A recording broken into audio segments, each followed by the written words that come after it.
ಪುರಂದರದಾಸರು ಅಂದ್ರೆ ನಿಮ್ಗೆಲ್ಲ ಪರಿಚಯ ಇರ್ತಾರೆ. ಕೀರ್ತನಾ ಸಾಹಿತ್ಯದಲ್ಲಿ ಅತ್ಯಂತ ಪ್ರಸಿದ್ಧವಾಗಿರ್ತಕ್ಕಂಥವ್ರು ಪುರಂದರದಾಸರು. ಕೀರ್ತನಾ ಸಾಹಿತ್ಯದಲ್ಲಿ ಎರಡು ಅಶ್ವಿನಿ ದೇವತೆಗಳು ಅಂದ್ರೆ ಒಂದು ಪುರಂದರದಾಸರು ಮತ್ತೊಂದು ಕನಕದಾಸರು. ಸೊ ಇವರಿಬ್ರು ಬರೆದಿರ್ತಕ್ಕಂಥ ಅನೇಕ ಕೀರ್ತನೆಗಳು ವಿಶ್ವ ಪ್ರಸಿದ್ಧಿಯಾಗಿರ್ತಕ್ಕಂಥದ್ದು. ಸೊ ಪುರಂದರದಾಸರನ್ನ ಇನ್ನು ಒಂದಿಷ್ಟು ಕರ್ನಾಟಕ ಸಂಗೀತದ ಪಿತಾಮಹ ಅಂತ ಕರೀತಾರೆ. ಅವರು ಪುರಂದರ ವಿಠಲ ಎಂಬ ಅಂಕಿತ ನಾಮದಿಂದ ಪ್ರಸಿದ್ಧವಾಗಿರ್ತಕ್ಕಂಥವ್ರು ಪುರಂದರದಾಸರು. ಸೊ ಇವರಿಂತಹ ಅನೇಕ ಕೀರ್ತನೆಗಳನ್ನೆಲ್ಲ ಅವರು ಬರೆದಂತ ಸಾಹಿತ್ಯದ ಪ್ರಕಾರವನ್ನ ಕೀರ್ತನೆಯ ಸಾಹಿತ್ಯ ಅಂತ ಕರಿತೀವಿ. ಸೊ ಅದರಲ್ಲಿ ಒಂದು ಏನು ಬರೆದೆಯೋ ಬ್ರಹ್ಮ ಅಂತಕ್ಕಂಥ ಒಂದು ಕೀರ್ತನಾ ಸಾಹಿತ್ಯವನ್ನ ಇಟ್ಟಿದ್ದಾರೆ. ಅದರಲ್ಲಿ ಏನು ಬರೆದೆಯೋ ಬ್ರಹ್ಮನಿಗೆ ಕೆಲವೊಂದು ಪ್ರಶ್ನೆಗಳನ್ನ ಹಾಕುವ ಮುಖಾಂತರ ಈ ಒಂದು ಯಾರು ನಿರ್ಗತಿಕರಾಗಿರ್ಬೋದು, ಕಷ್ಟದಲ್ಲಿರ್ತಕ್ಕಂಥವ್ರಾಗಿರ್ಬೋದು, ಬಡವರಾಗಿರ್ಬೋದು, ಅವರನ್ನ ಕುರಿತಾಗಿ ಇವರು ಅವರ ಪರವಾಗಿ ಈ ಒಂದು ಕೀರ್ತನೆಯನ್ನ ಬರೆದಿರ್ತಕ್ಕಂಥದ್ದನ್ನ ನೋಡ್ಬೋದು. ಸೊ ಅದು ಪದ್ಯ ಭಾಗ ಹೀಗಿದೆ. ಏನು ಬರೆದೆಯೋ ಬ್ರಹ್ಮ ನೀನೆಷ್ಟು ನಿರ್ದಯನೋ, ಏನು ಬರೆದೆಯೋ ಬ್ರಹ್ಮ ನೀನೆಷ್ಟು ನಿರ್ದಯನೋ ಅಂತ ಪ್ರಾರಂಭದಲ್ಲಿ ಬರುತ್ತದೋ. ಅಭಿಮಾನವನ್ನು ತೊರೆದು ಪರರನ್ನ ಬೇಡುವುದು. ಏನು ಬರೆದೆಯೋ ಬ್ರಹ್ಮ ನೀನೆಷ್ಟು ನಿರ್ದಯನೋ ಅಂದ್ರೆ ಕಠೋರಿ, ಉಗ್ರಿ, ಕ್ರೂರ. ಬ್ರಹ್ಮನಿಗೆ ಹೇಳ್ತಾ ಇರ್ತಕ್ಕಂಥ ಮಾತು, ಬ್ರಹ್ಮ ನೀನೇನಪ್ಪ ಇಷ್ಟೊಂದು ಕಠೋರಿಯಾಗಿದೆಯಲ್ಲಪ್ಪ, ಯಾಕಪ್ಪ ನನ್ನ ಜೀವನದಲ್ಲಿ ಅಥವಾ ನನ್ನ ಹಣೆ ಬರಹವನ್ನ ಈ ರೀತಿಯ ಬರೆದಿದ್ಯಲ್ಲಪ್ಪ, ಏನು ಬರೆದೆಯೋ ಬ್ರಹ್ಮ ನೀನೆಷ್ಟು ನಿರ್ದಯನೋ, ಯಾಕಪ್ಪ ನಾನೇನ್ ಮಾಡಿದ್ದೆ ನಿನಗೆ. ಸೊ ಪುರಂದರದಾಸರು ಹೇಳ್ತಾ ಇದ್ದಾರೆ ಬ್ರಹ್ಮನನ್ನ ಕುರಿತು, ಏನು ಬರೆದೆಯೋ ಬ್ರಹ್ಮ ನೀನೆಷ್ಟು ನಿರ್ದಯನು, ಏನಪ್ಪ ನನ್ನ ಹಣೆ ಬರಹವನ್ನ ನೀನ್ ಇಷ್ಟೊಂದು ಕ್ರೂರವಾಗಿ ಬರೆದ್ಬಿಟ್ಟಿದ್ಯಲ್ಲ, ನೀನ್ ಇಷ್ಟೊಂದು ಕ್ರೂರಿ, ಇಷ್ಟೊಂದು ಕಠೋರಿಯಾಗಿ ನನ್ನ ಹಣೆ ಬರಹವನ್ನ ನೀನು ಬರೆದಿದ್ಯಲ್ಲಪ್ಪ, ನಿನಗೆ ಒಂದ್ ಸ್ವಲ್ಪನಾದ್ರೂ ಕರುಣೆ ಅನ್ನೋದು ಇಲ್ವಾ ಅಂತ ಬ್ರಹ್ಮನನ್ನ ಪ್ರಶ್ನೆ ಮಾಡ್ತಾ ಇರ್ತಕ್ಕಂಥದ್ದು. ಯಾಕೆಂದ್ರೆ ಎಲ್ಲರಿಗೂ ಸ್ವಾಭಿಮಾನ ಅಂತಕ್ಕಂಥದ್ದು ಇರುತ್ತೆ. ಆ ಸ್ವಾಭಿಮಾನವನ್ನ ಬಿಟ್ಟು ನಾನು ಬದುಕುವ ರೀತಿಯನ್ನ ಹಾಕ್ಬಿಟ್ಟಿದೆ. ಅಭಿಮಾನವನ್ನ ತೊರೆದು ಪರರನ್ನ ಬೇಡುವುದು. ನನ್ನ ಸ್ವಾಭಿಮಾನವನ್ನ ಬಿಟ್ಟು ನಾನು ಬೇಡಿ ತಿನ್ನೋ ಹಾಗೆ ಬರೆದಿದ್ವಿಲ್ಲಪ್ಪ ನೀನು, ನಾನೇನ್ ತಪ್ಪು ಮಾಡಿದ್ದೆ ನಿನ್ಗೆ, ನೀನ್ ಯಾಕೆ ನನ್ನ ಹಣೆ ಬರಹದಲ್ಲಿ ನೀನು ಈ ರೀತಿಯಾಗಿರ್ತಕ್ಕಂಥ ಒಂದು ಸ್ವಾಭಿಮಾನವನ್ನ ಬಿಟ್ಟು ಬೇಡಿ ತಿನ್ನೋ ಹಾಗೆ ಬರೆದ್ಬಿಟ್ಟಿದ್ಯಲ್ಲ, ನನ್ನನ್ನು ಬಡವನನ್ನಾಗಿ ನಿರ್ಗತಿಕನನ್ನಾಗಿ ಮಾಡ್ಬಿಟ್ಟಿದ್ಯಲ್ಲ ನೀನು, ಇದು ಸರಿನಾ ಇದು? ಏನು ಬರೆದೆಯೋ ಬ್ರಹ್ಮ, ಯಾಕಪ್ಪ ನನ್ನ ಹಣೆ ಬರಹವನ್ನ ಈ ರೀತಿಯಾಗಿ ಬರೆದಿದ್ಯಾ ಅಂತ ಆ ಬ್ರಹ್ಮನನ್ನ ಕುರಿತು ಪ್ರಶ್ನೆ ಮಾಡ್ತಾ ಇರ್ತಕ್ಕಂಥದ್ದು. ಅಲ್ಲಿ ಹೇಳ್ತಾ ಇದೆ ನೋಡಿ, ಏನು ಬರೆದೆಯೋ ಬ್ರಹ್ಮ ನೀನೆಷ್ಟು ನಿರ್ದಯನು, ಅಭಿಮಾನವನ್ನ ತೊರೆದು, ಅಭಿಮಾನ ಅಂದ್ರೆ ಸ್ವಾಭಿಮಾನವನ್ನ ಬಿಟ್ಟು ಬೇಡಿ ತಿನ್ನೋ ಹಾಗೆ ಬರೆದ್ಬಿಟ್ಟಿದ್ಯಲ್ಲ ನಾನು, ಪರರನ್ನ ಬೇಡಿ ಬೇರೆಯವರನ್ನ ಬೇಡ್ಕೊಂಡು ತಿನ್ನೋ ಹಾಗೆ ನನಗೆ ಜೀವನವನ್ನು ರೂಪಿಸ್ಬಿಟ್ಟಿದ್ಯಲ್ಲ, ಇದು ಸರಿನಾ ಕೇಳ್ತಾ ಇದ್ದಾರೆ. ನಂತರದಲ್ಲಿ ಹೇಳ್ತಾರೆ, ಗೇಣಿಗೊಡಲ ಪೊರೆಯುವುದಕ್ಕೆ ಹೋಗಿ ಪರರನ್ನು ಪಂಚ ಬಾಣ ಸಮರೂಪ ನೀನೆಂದು ಪೊಗಳಿ. ಒಡಲನ್ನ ತುಂಬಿಸ್ಕೋಬೇಕು ಅಂತ, ಒಂದಿಷ್ಟು ಹೊಟ್ಟೆಯನ್ನ ತುಂಬಿಸ್ಕೊಳ್ಬೇಕು ಅಂತ ನಾನೇನ್ ಮಾಡ್ತಾ ಇದೀನಿ, ಬಲ್ಲಿದರ ಅಥವಾ ಬಡವನಾಗಿರ್ತಕ್ಕಂಥ ಒಂದಿಷ್ಟು ಬೇರೆಯವರ ಮನೆಗೆ ಹೋಗಿ ಬೇಡಿ ತಿನ್ನುವಂಗೆ ನಾನು ಆಗಿರ್ತಕ್ಕಂಥದ್ದು ನನ್ನ ಪರಿಸ್ಥಿತಿ ಇವತ್ತು. ಈ ರೀತಿಯಾದಂತ ಪರಿಸ್ಥಿತಿ ನನಗೆ ಯಾಕೆ ತಂದು ಕೊಟ್ಟಿದ್ಯಾ? ಇರೋದೊಂದಿಷ್ಟು ಹೊಟ್ಟೆ, ಅದನ್ನ ತುಂಬಿಸ್ಕೊಳೋದಕ್ಕೆ ನನಗೆ ಒಂದಿಷ್ಟು ಬೇಡಿ ತಿನ್ನ ನಂಗೆ ಬಡವನನ್ನಾಗಿ ನಿರ್ಗತಿನಾಗಿ ಮಾಡ್ಬಿಟ್ಟಿದ್ಯಲ್ಲಪ್ಪ ನೀನು. ಹೊಟ್ಟೆ ಒರೆಯಲಕ್ಕೆ ಹೋಗ್ಬಿಟ್ಟು ಬೇರೆಯವರನ್ನ ಹಾಡಿ ಹೊಗಳ್ತಾ ಇದ್ದೀನಿ ಅಂತ ಹೇಳ್ತಾ ಇದ್ದಾನೆ ಅವನು. ಗೇಣಿಗೊಡಲ ಪೊರೆಯುವುದು ಅಂದ್ರೆ ಕಾಪಾಡ್ಕೊಳೋದಕ್ಕೆ, ಹೋಗಿ ಅಂದ್ರೆ ಹೋಗಿ, ಪರರನ್ನು ಬೇರೆಯವರನ್ನ, ಈಗ ನಮ್ಮ ಮನೆಗೆ ಅವ್ರು ಬೇಡ್ಕೊಂಡು ಹೋದಂತ ಸಂದರ್ಭದಲ್ಲಿ ಅವ್ರನ್ನ ಹೊಗಳಲೇಬೇಕು. ನೀವು ಹೊಗಳದಲ್ಲ ಇದ್ರೆ ಯಾರು ಏನೋ ಸಹಾಯ ಮಾಡೋದಿಲ್ಲ. ನೀನು ಹಂಗೆ, ನೀನ್ ಹಿಂಗೆ, ನೀನೇ ಎಲ್ಲ ಅನ್ನೋ ನಿಟ್ಟಿನಲ್ಲಿ ಹೊಗಳಬೇಕು, ಇಲ್ಲಾಂದ್ರೆ ಅವ್ರು ಯಾರು ಸಹಾಯ ಮಾಡೋದಿಲ್ಲ. ಸೊ ಆ ನಿಟ್ಟಿನಲ್ಲಿ ಹೇಳ್ತಾ, ಗೇಣಿಗೊಡಲ ಪೊರೆಯುವುದಕ್ಕೆ ಹೋಗಿ ಪರರನು ಪಂಚ ಬಾಣ ಸಮರೂಪ ನೀನೆಂದು, ನೀನೇ ರಾಜ, ನೀನೇ ಧೀರ, ನೀನೇ ಎಲ್ಲ, ನೀನೇ ಶ್ರೀಮಂತ, ನೀನಿಲ್ದಲೆ ಯಾರೂ ಇಲ್ಲ ಅನ್ನೋ ನಿಟ್ಟಿನಂಗೆ ಸ್ವಲ್ಪ ಹಾಡಿ ಹೊಗಳಿದರೆ ಅವರು ಏನ್ ಮಾಡ್ತಾರೆ, ಹೊಗಳಿಸ್ಕೊಂಡ ಆದ್ಮೇಲೆ ಏನ್ ಮಾಡ್ತಾರೆ, ಬಾಣ ಸಮರೂಪಿ ನೀನೆಂದು ಪೊಗಳಿದ್ರೆ ಹೊಗಳದು. ಆಣೆ ನಿನ್ನಾಣಿಲ್ಲ ನಾಳೆ ಬಾರೆಂದೆನಲು ಗಾಢ ತಿರುಗುವ ಹೆತ್ತಿನಂತೆ ಬಳಲುವುದಾ.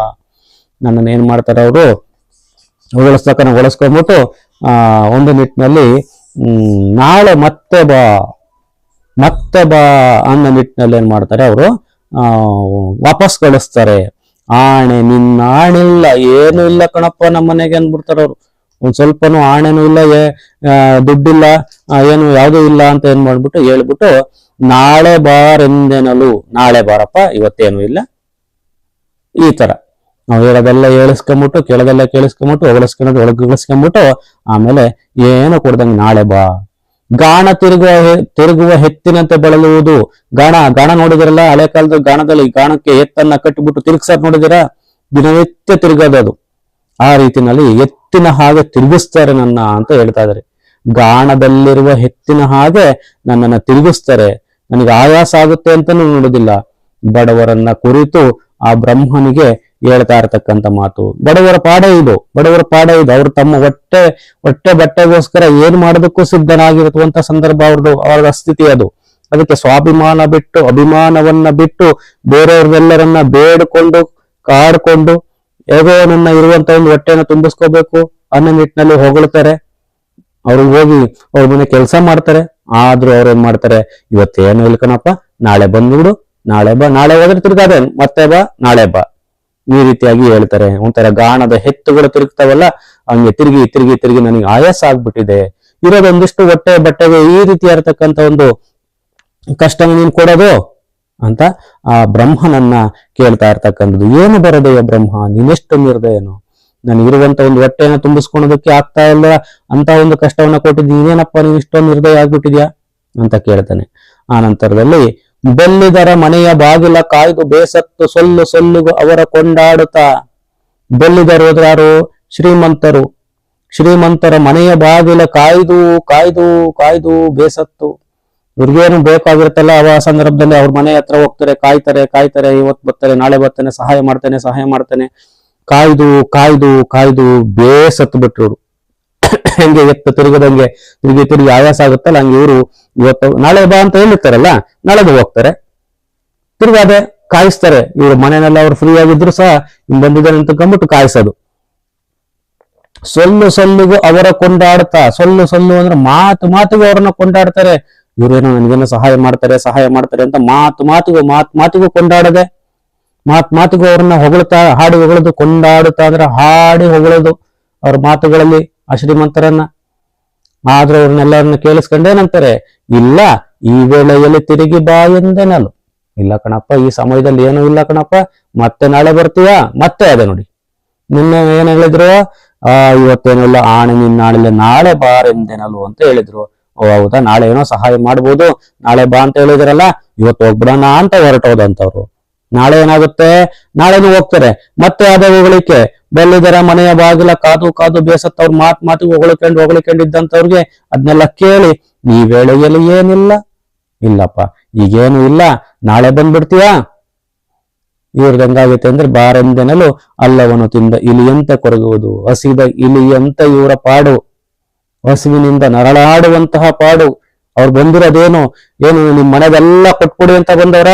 ಇಲ್ಲ, ಅವತ್ತಿಂದ ಊಟನೋ, ಅವತ್ತಿಂದೇನೋ ಒಂದಿಷ್ಟು ಸಹಾಯ ಮಾಡ್ತಾರೆ ಅಂತನೋ, ಇವ್ರ ಜೀವನ ಪೂರ್ತಿಕ ಆಗುವಂತದ್ದೇನು ಸಹಾಯ ಮಾಡ್ಲಿಕ್ಕಿಲ್ಲ ಅವರು. ಅವತ್ತಿಂದ ಏನೋ ಊಟನೋ ಕೊಡ್ಬೋದು, ಅಥವಾ ಏನೋ ಒಂದು ಕಾಳು ಕಡ್ಡಿ ಏನೋ ಕೊಡ್ಬೋದಾಗಿತ್ತು. ಅದಕ್ಕೂ ನಾಳೆ ಬಾ ಅನ್ನೋ ನಿಟ್ಟಿನಲ್ಲಿ ಅವ್ರನ್ನ ತಿರುಗಿಸ್ತಾ ಇರತಕ್ಕಂಥ ದನಗಳ ತಿರುಗಿಸ್ತಾ ಇರೋದು. ಇವ್ರೊಂಥರ ಹಸಿವೆ ಹೆಂಗಾಗಿದೆ ಅಂದ್ರೆ, ಹಸಿದ ಇಲಿಯ ಜೀವನ ಅವ್ರದ್ದಾಗಿರ್ತಕ್ಕಂಥದ್ದು. ಮತ್ತೆ ಬಾ ಅಂತ ಕರೆಸ್ತಾ ಇರತಕ್ಕಂಥದ್ದು. ಆಯ್ತು, ನನ್ನ ಭವಿಷ್ಯ ಹಿಂಗಾಗಿದೆ, ನಿನಗಂತೂ ನಿರ್ದಯ ಆಗ್ಬಿಟ್ಟಿದ್ಯಾ, ಏನು ಬರದೆಯೋ ಬ್ರಹ್ಮ, ನೀನೆಷ್ಟು ನಿರ್ದಯನೋ, ನನ್ನ ಹಣೆ ಬರಹವನ್ನಾದ್ರೂ ಈಗ ಬರೆದ್ಬಿಟ್ಟಿದ್ಯಾ. ಬಡವನನ್ನಾಗಿ ನಾನು ಇರ್ಲೇಬೇಕು, ನಾನು ಹಿಂಗೆ ನನ್ನ ಅಭಿಮಾನವನ್ನ ತೊರೆದೆ ನಾನು ಬದುಕ್ಬೇಕು ಅಂದ್ರೆ ಆಯ್ತು, ಪರವಾಗಿಲ್ಲ, ನಾನು ಹಿಂಗೆ ಇರ್ತೀನಿ. ಆದರೆ ಹಿಂದೆ ಬರೆದ ಬರಹ ಹೇಗಾದರಾಗಿರಲಿ, ಮುಂದೆನ್ನ ವಂಶದಲ್ಲಿ ಜನಿಸುವವರ ಕಾಯೋ ಸಂದೇಶದಲ್ಲಿ ಬೇಡ ಪುರಂದರ ವಿಠಲ. ಹೇಳ್ತಾನೆ ಅವನು, ಹಿಂದೆ ಹೆಂಗಿತ್ತು ನನ್ನ ಹಣೆ ಬರಹವನ್ನ ಹೆಂಗ್ ಬರ್ದೋ ಆಗ್ಬಿಡ್ಲಿ, ಮುಗಿದೋಗಿದೆ ನನ್ನ ಜೀವನ. ಹಿಂದೆ ನನ್ನ ಹಣೆ ಬರಹ ಏನಾಗಲಿ, ಹಿಂದೆ ಬರೆದ ಬರಹ ಹೇಗಾದರಾಗಿರಲಿ, ನನ್ನ ಹಣೆ ಬರಹ ಹೆಂಗಾದ್ರೂ ಬರ್ದ್ಬಿಟ್ಟಿದ್ಯಾ, ಅದೇ ನಿರ್ದಯಾಗಿ ಬರ್ದ್ಬಿಟ್ಟಿದ್ಯಾ, ಆಗೋಯ್ತು ಬಿಡಿ, ಪರವಾಗಿಲ್ಲ. ಆದರೆ ಮುಂದೆ ನನ್ನ ವಂಶದಲ್ಲಿ ಜನಿಸುವಂತ ಮಕ್ಕಳು ಮರಿ ಇರ್ತಾರಲ್ಲ, ಮುಂದೆ ಬರುವಂತ ಪೀಳಿಗೆ ಇರ್ತಾರಲ್ಲ, ಸೊ ಇವ್ರನ್ನ ಹೇಗಾದ್ರೂ ಮಾಡಿ ಕಾಯಿ, ಇವ್ರನ್ನ ಈ ಮುಂದೆ ನನ್ನ ವಂಶದಲ್ಲಿ ಜನಿಸುವಂತವ್ರ ಅವರ ಹಣೆ ಬರಹವನ್ನಾದರೂ ಚೆನ್ನಾಗಿ ಬರೆಯಪ್ಪ ವಿಠಲ, ಪುರಂದರ ವಿಠಲ ಅವರ ಆರಾಧ್ಯ ದೈವ ಪುರಂದರ ವಿಠಲ, ಅಂಕಿತ ನಾಮ ಪುರಂದರ ವಿಠಲ. ಕೇಳ್ತಾ ಇರ್ತಾನೆ ಒಂದ್ ಮಾರ್ಕ್ಸ್ಗಳಿಗೆ ಅಂಕಿತ ನಾಮಗಳನ್ನ. ಈ ಪದ್ಯ ಬರೆದಿದ್ದು ಯಾರು ಅಂತ ಕೇಳ್ತಾನೆ. ಏನು ಬರೆದೆಯೋ ಬ್ರಹ್ಮ ಪದ್ಯ ಬರೆದಿದ್ದು ಯಾರು ಅಂತ ಕೇಳ್ತಾರೆ. ಪುರಂದರ ದಾಸರು. ಅವ್ರ ಅಂಕಿತ ನಾಮ ಯಾವುದು ಅಂದ್ರೆ ಪುರಂದರ ದಾಸ, ಪುರಂದರ ವಿಠಲ ಅಂತಕ್ಕಂಥದ್ದು ಕೇಳ್ತಾನೆ. ಈ ರೀತಿನಲ್ಲಿ ಹಿಂದೆ ನನ್ನ ಹಣೆ ಬರಹವನ್ನು ಹೇಗೋ ಬರೆದ್ಬಿಟ್ಟೆ, ಆದ್ರೆ ಮುಂದೆ ನನ್ನ ವಂಶದಲ್ಲಿ ಜನಿಸುವಂತವರ ಹಣೆ ಬರಹವನ್ನಾದರೂ ಚೆನ್ನಾಗಿ ಬರೆಯಪ್ಪ ಪುರಂದರ ವಿಠಲ. ಕೃಷ್ಣನ ಆಣೆ ನನ್ನ ಮುಂದಿನ ವಂಶದವರ ಹಣೆ ಬರಹವನ್ನ ಚೆನ್ನಾಗಿ ಬರೆ ಅಂತ ಹೇಳ್ತಾನೆ ನೋಡಿ. ಸಂದೇಹಿಸಲಿ ಬೇಡ ಪುರಂದರ ವಿಠಲ, ಕಂದರ್ಪ ಜನಕ ಉಡುಪಿಯ ಕೃಷ್ಣನಾಣೆ. ಉಡುಪಿಯ ಕೃಷ್ಣನಾಣೆ, ಉಡುಪಿಯಲ್ಲಿರುವಂತ ಕೃಷ್ಣನ ಮೇಲೆ ಆಣೆ ಮಾಡಿ ಹೇಳ್ತಾನೆ. ಯಾಕೆಂದ್ರೆ ಇವರ ಆರಾಧ್ಯ ದೈವ ಪುರಂದರದಾಸರ ಆರಾಧ್ಯ ದೈವ ನಿಟ್ಟಿನಲ್ಲಿ ಅವರು ಹೆಚ್ಚಿನದಾಗಿ ಅನುಸರಿಸ್ತಾ ಇರ್ತಕ್ಕಂಥ ದೈವ ಕೃಷ್ಣನ ಮೇಲೆ ಆಣೆ ಮಾಡಿ ಹೇಳ್ತೀನಿ, ನೀವು ಮತ್ತೆ ನನ್ನ ಹಣೆ ಬರಹವನ್ನೇ ಬರೆದಂಗೆ ನನ್ನ ಮುಂದಿನ ಜನ್ಮದ ಬರುವಂತಹ ನನ್ನ ವಂಶದಲ್ಲಿ ಬರುವಂತಹ ಹಣೆ ಬರಹಗಳನ್ನ ಕೆಟ್ಟದಾಗಿ ಬರೆಯಕ್ ಹೋಗ್ಬೇಡ, ನಿರ್ದಯನಾಗಿ ಬರೆಯಕ್ ಹೋಗ್ಬೇಡ. ಇದೆಲ್ಲ ನಮ್ದು ಹೆಂಗೋ ಮುಗ್ದೋಯ್ತು, ನಮ್ಮ ಹಣೆ ಬರಹ ಹೆಂಗೋ ಬರ್ದ್ಬಿಟ್ಟು, ಆದ್ರೆ ಮುಂದೆ ಬರುವಂತವ್ರ ಹಣೆ ಬರಹವನ್ನ ಚೆನ್ನಾಗಿ ಬರಿ. ಅವ್ರನ್ನ ಈ ರೀತಿಯಾಗಿ ಯಾರನ್ನ ಹೊಗಳಿಕೊಂಡು ಅವ್ರನ್ನ ಒಂದಿಟ್ಟು ದಾನದ ಎತ್ತಿನಾಗಿ ತಿರುಗಂಗ್ ಮಾಡ್ಬೇಡ. ಗೊತ್ತಲ್ಲ, ಅವರು ಚೆನ್ನಾಗಿ ಬದುಕನಂಗೆ ಅವ್ರ ಹಣೆ ಬರಹವನ್ನ ಬರಿ. ಈ ರೀತಿಯಾಗಿ ಕೃಷ್ಣನ ಉಡುಪಿಯ ಕಂದರ್ಪ ಕೃಷ್ಣನ ಮೇಲೆ ಆಣೆ ಮಾಡಿ ಒಂದಿಷ್ಟು ಅವ್ರಿಗೆ ಬ್ರಹ್ಮನಿಗೆ ಹೇಳಿದಂತಹ ಮಾತುಗಳು. ಇದು ಬಡವ ಹೊಟ್ಟೆಪಾಡಿಗಾಗಿ ಇನ್ನೊಬ್ಬರನ್ನ ಹಾಡಿ ಹೊಗಳಿದರೂ ಕಡೆಗೆ ಏನಾಗುತ್ತೆ ಅನ್ನೋ ಒಂದು ಅಂಶ ಈ ಒಂದು ಕೀರ್ತನೆಯಲ್ಲಿ ಬರುತ್ತೆ. ಇದೆ ಇಷ್ಟೇ ಕೀರ್ತನೆ ಇರೋದು, ಒಂದು 4 ಕೀರ್ತನೆ ಇದೆ. ಕೀರ್ತನೆ ಒಂದಿಷ್ಟು ಸಾರಾಂಶ ಅಂದ್ರೆ ಇದೆ. ಒಬ್ಬ ಬಡವ ಹೊಟ್ಟೆಪಾಡಿಗಾಗಿ ಇನ್ನೊಬ್ಬರನ್ನ ಹಾಡಿ ಹೊಗಳಿದರೆ ಕಡೆಗೆ ಅವನೇನಂತಾನೆ, ನಾಳೆ ಬಾ, ನಾಡಿದ್ದು ಬಾ ಎಂದು ಶ್ರೀಮಂತರು ಬಡವನನ್ನ ಹಂಗಿಸುವಂತ ಒಂದು ರೀತಿ ಇದೆಯಲ್ಲ, ಇದು ಈ ಪದ್ಯದಲ್ಲಿ ಬಂದಿರತಕ್ಕಂಥದ್ದು. ನಿರ್ದಯಿ, ಮಾನವೀಯತೆಯ ಮನುಷ್ಯ ಇಲ್ಲ ಅಂತವ್ರಿಗೆ ಅನ್ನೋದೊಂದಷ್ಟು ಪ್ರಶ್ನೆ. ಆ ಒಂದು ಶ್ರೀಮಂತರಿಗೆ ಆ ರೀತಿ ಆಗ್ತಕ್ಕಂಥ ಮಾನವೀಯತೆ, ಕರುಣೆ, ನನ್ನಂಗೆ ಇವರು ಅನ್ನೋ ಒಂದಿಷ್ಟು ಯಾವುದೇ ಮನುಷ್ಯತ್ವ ಇಲ್ಲದ ಒಂದಿಷ್ಟು ಬದುಕು ಆ ಶ್ರೀಮಂತರದಾಗುತ್ತೆ. ಆದ್ರೆ ಇವರು ಬಡವರು ತಮ್ಮ ಸ್ವಾಭಿಮಾನವನ್ನೇ ತೊರೆದು ಏನ್ ಮಾಡ್ತಾರೆ, ಆ ಒಂದು ಶ್ರೀಮಂತರ ಮನೆಯ ಬಾಗಿಲು ಹೋಗಿ ಅವರನ್ನ ಹಾಡೋದು, ಹೊಗಳೋದು, ಎಲ್ಲಾ ನೀನೇ ರಾಜ, ನೀನೇ ಧೀರ ಅನ್ನೋ ನಿಟ್ಟಿನಲ್ಲಿ ಎಲ್ಲ ಹೊಗಳರು ಸಹ ಅವ್ರೇನ್ ಮಾಡ್ತಾರೆ, ನಾಳೆ ಬಾ, ನಾಡದ್ ಬಾ, ಈ ರೀತಿಯಾಗಿ ಅವ್ರನ್ನ ಹೀನಾಯಮಾನವಾಗಿ ಅಲಿಸ್ತಕ್ಕಂಥದ್ದು. ಅಲಿಸಿ ಅವರ ಜೀವನವನ್ನೇ ಈ ರೀತಿಯಾಗಿ ಕಷ್ಟದ ಜೀವನವನ್ನಾಗಿ ಮಾಡುವಂತದ್ದಾಗುತ್ತೆ. ಈ ರೀತಿಯಾಗಿ ಒಂದು ಬ್ರಹ್ಮನಿಗೆ ಪ್ರಶ್ನೆ ಮಾಡೋ ರೀತಿಯಲ್ಲಿ ಕೊನೆಗೆ ಮುಂದಿನ ವಂಶದಲ್ಲಿ ಬರುವಂತವ್ರಿಗೆ ಒಂದಿಷ್ಟು ಚೆನ್ನಾಗಿ ಬರೆಯಪ್ಪ ಹಣೆ ಬರಹವನ್ನ ಅಂತ ಹೇಳಿದಂತಹ ಮಾತು. ಇದು ಏನು ಬರೆದೆಯೋ ಬ್ರಹ್ಮ ಪುರಂದರದಾಸರ ಒಂದು ಕೀರ್ತನಾ ಸಾಹಿತ್ಯಕ್ಕೆ ಒಂದು ಎಕ್ಸಾಂಪಲ್.